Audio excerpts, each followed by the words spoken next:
한동훈 전 위원장 딸은 이 조국 대표의 딸과는 달리 이제 공부를 잘했기 때문에 여권에서 한동훈 특검법 받아도 될 것이다. 뭐 이런 말을 한 사람이 있습니다. 진중권 교수입니다. 듣고 오겠습니다. 한동훈 특검법 같은 것도 받는 것도 나쁘지 않다고 보거든요. 한동훈의 그 딸하고 조미는 완전히 다르거든요. 조미는 정말 뭐 유급하고 막 이랬던 거 아니에요. 네. 엄마 아빠가 만들어지는. 근데 그 딸은 공부를 엄청 잘하는 애거든요. 아, 진짜 엄청 잘하는 애거든요. 이걸 받게 되면은 털어봤자 그 딸이 굉장히 뛰어나다는 사실만 밝혀지죠. 조국 혁신당에서는 분노의 감정이 있는 거죠. 복수의 감정. 네. 내 딸도 당했으니까 네 딸도 한번 당해봐라. 라고 해서 밀어붙이는데 민주당에서 못 받는 거예요, 이거를. 민주당 내에서는 이거 받았다가는 괜히 또 한동훈만 체급 키워주는 거 아니냐.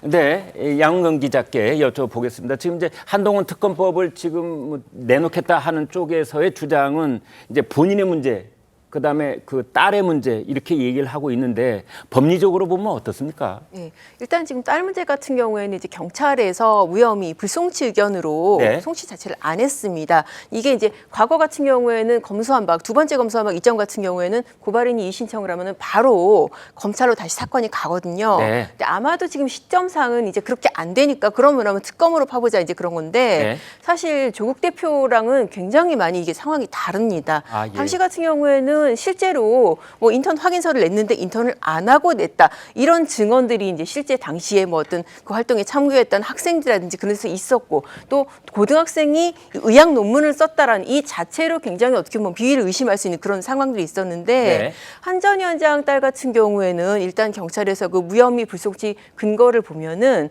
일단 그 제출한 그 네. 제출처 자체에서 그런 뚜렷한 심사 기준 자체가 없었다는 거예요. 예를 들어서 뭐 당시 문제됐던 게 뭐 어떤 케냐 출신 작가가 뭐 논문을 대신 쓴 거를 냈다라고 하는데 네. 그 사이트 자체가 그런 뭐 누가 써야 된다는 심사 기준 자체가 없었다는 것이고 네. 또 뭐 예를 들어서 또 어떤 앱 개발자가 개발한 앱을 갖다가 어떤 그 대회에 출품했다라고 하는데 보니까는 출품한 사실 자체가 없었다. 이 대회 자체는 참가를 안 했다라고 해서 어떻게 보면 그 주장하는 내용 자체가 네. 이게 검증이 전혀 안 되거나 굉장히 불충분한 그런 상황이기 때문에 이미 국내 사법기관에서 2심까지 실형이 확정된 조국 대표 입장에서 이거는 나도 지금 딸 입시 비리로 실형 받는데 당신도 한번 당해봐. 이런 사적 복수의 측면이 상당히 있다라는 그런 평가가 나올 수 있다고 봅니다. 네.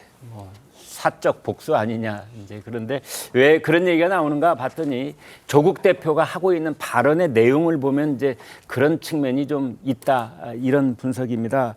압수수색 얘기를 하면서 내 딸아이가 이러이러한 압수수색을 당했는데 심지어 우리 딸아이가 다녔던 고등학교까지도 압수수색을 당했는데 한동훈 위원장 딸은 그런 압수수색을 당한 적 없지 않느냐. 똑같이 해라. 이 똑같이 해달라는 말을 듣는 순간 많은 이제 시청자들께서 눈에는 눈, 얘는 니 뭐 이런 말이 떠오른다. 이제 이런 반응들도 있었습니다.